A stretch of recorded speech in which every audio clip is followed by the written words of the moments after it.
Hello दोस्तों, आज मैं आपको आलू और पोहा का बहुत ही डेलिशियस और क्रिस्पी स्नैक बताने वाली हूँ, जिसकी तैयारी में ना सिर्फ 5 से 10 मिनट लगेंगे। तो आप इसे एडवांस में बना के भी रख सकते हैं और कभी भी इंजॉय कर सकते हैं। तो चलिए शुरू करते हैं। तो इसके लिए सबसे पहले एक छन्नी में मैं लूँगी 2 कप पोहा। तो ये मैंने जाड़ा वाला पोहा लिया है। इसी से आपके जो कटलेट्स हैं ना बहुत ही बढ़िया बनेंगे। तो जाड़ा वाला ये वाला पोहा लेना है, जिसे आप नॉर्मली पोहा बनाते हैं। पतला वाला चिवड़े वाला पोहा नहीं लेना है। और इसको हम धो लेंगे थोड़ा सा पानी के नीचे।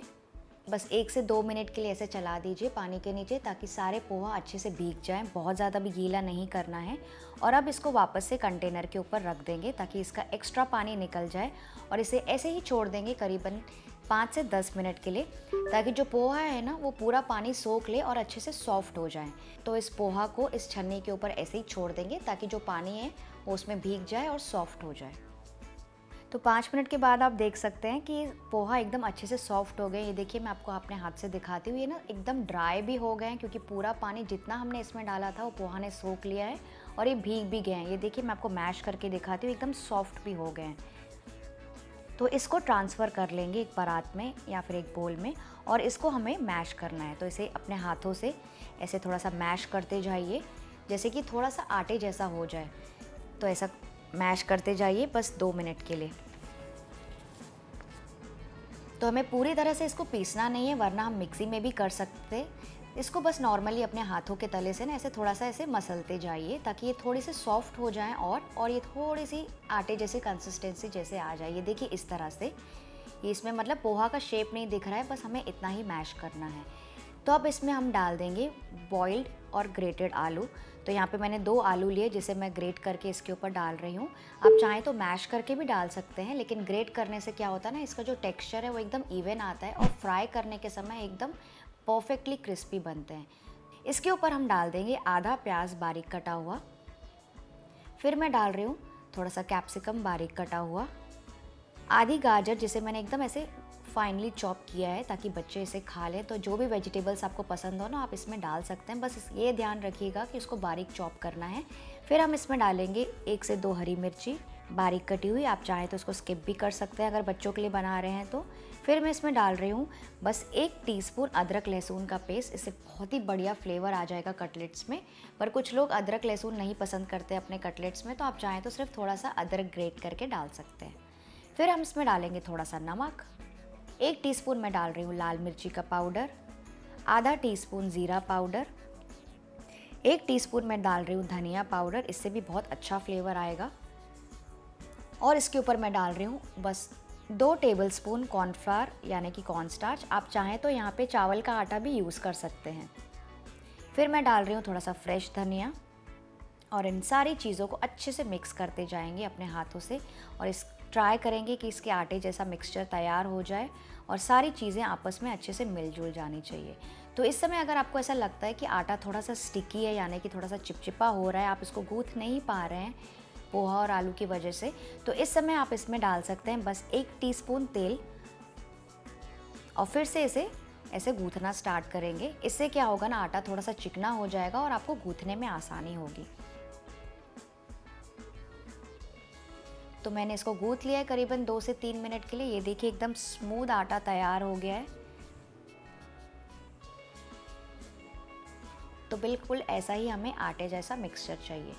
तो अब ये आटा आपके पास रेडी है।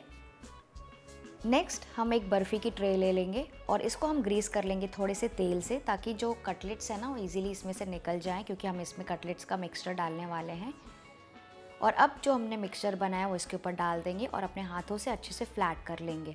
तो इसको अच्छे से ऐसे पैट करते जाइए, ताकि वो अच्छे से इस बर्फ़ी टिन में सेट हो जाए। तो आज मैं ये वाली बर्फ़ी टिन यूज़ कर रही हूँ, क्योंकि मैं इसके साथ थोड़े से मोटे कटलेट्स बनाने वाली हूँ, इसलिए मैं ये बर्फ़ी की ट्रे यूज़ कर रही हूँ। तो इसी तरह से स्मूथ करते जाइए। आप चाहें तो थोड़ा सा तेल लगा सकते हैं इसके ऊपर, और एक स्पैटुला की मदद से भी इसको ऐसे फ्लैट कर सकते हैं। तो आज मैं ये बर्फ़ी ट्रे यूज़ कर रही हूँ, क्योंकि मैं इसके निकालने वाली हूँ रेक्टेंगुलर मतलब लंबे स्ट्रिप्स। आप चाहें तो उसके स्क्वायर स्ट्रिप्स भी बना सकते हैं। पर अगर आपको ये मेथड बिल्कुल भी नहीं यूज़ करना है, यानी कि अगर आपको बर्फ़ी ट्रे नहीं यूज़ करनी है, तो आप सिंपली इसके ओवल्स, राउंडल्स, जैसे नॉर्मली आप अपने हाथों से कटलेट्स बनाते हैं वैसे भी कटलेट्स बना सकते हैं, जैसे आपको आसानी हो। तो अब बस ऊपर से अच्छे से स्मूथ हो गया है। इसको सेट करने रखेंगे फ्रिज में करीबन 15 से 20 मिनट के लिए, ताकि ये थोड़ा सा ना फर्म हो जाए, यानी कि थोड़ा सा सेट हो जाए और कड़क हो जाए। तो करीबन 15 मिनट के बाद मैं आपको ट्रे निकाल के दिखाती हूँ, उसको टच करके दिखाती हूँ। ये देखिए अच्छे से सेट हो गया है।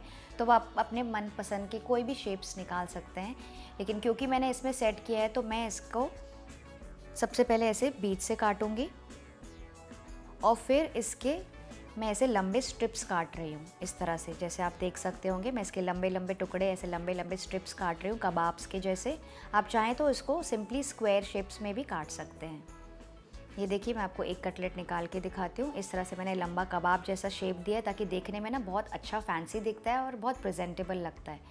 और इसे निकालने के बाद इसको आप थोड़ा हाथों से भी शेप दे सकते हैं, अगर साइड से थोड़ा सा बिगड़ गया हो तो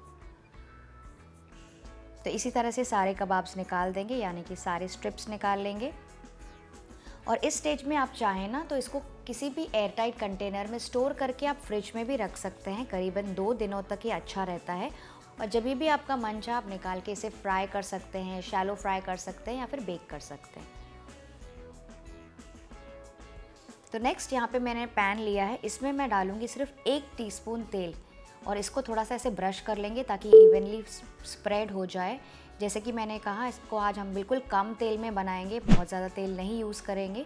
और इसके ऊपर हम रख देंगे हमारी टिक्कियाँ, कबाब्स, जो भी आप कहें, इसके ऊपर प्लेस कर देंगे करीबन 3 से 4 और इसे फ्राई करेंगे करीबन 2 से 3 मिनट के लिए एक साइड में पहले। और गैस का फ्लेम ना हमें इस समय मीडियम फ्लेम पर रखना है और इसे पकने देंगे जब तक ये एक तरफ से अच्छा सा गोल्डन ब्राउन ना हो जाए।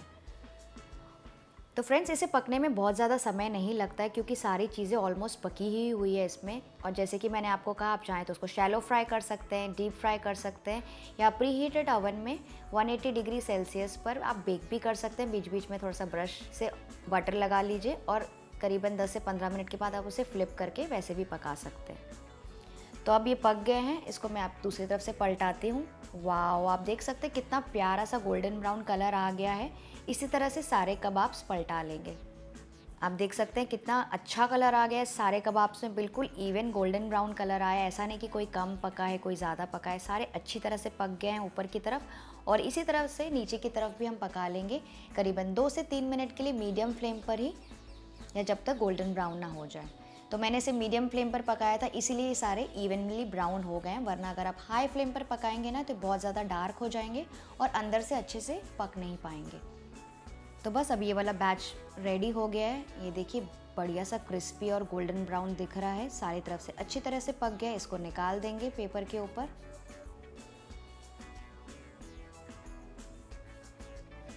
और इसी तरह से दूसरा बैच भी तैयार कर लेंगे।